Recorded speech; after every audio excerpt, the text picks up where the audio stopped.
For today guys, I'm cooking salmon head. It's only for 2 pieces.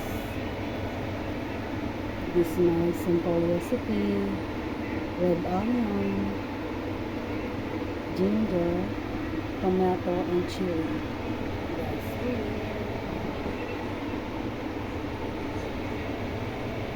Yung tubig kung kumukulo na guys, then I will put it the ingredient.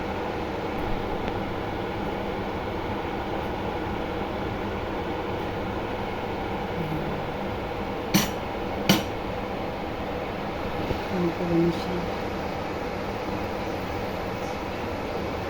I will put it.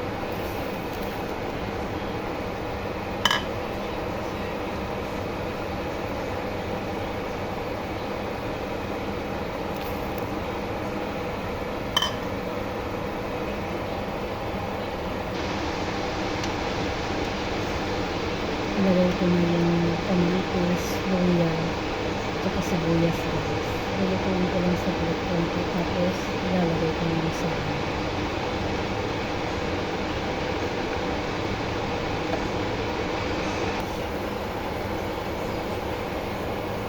Now, let me check the water if boiling in the tomato. It's boiling na guys. I will put the salmon head now.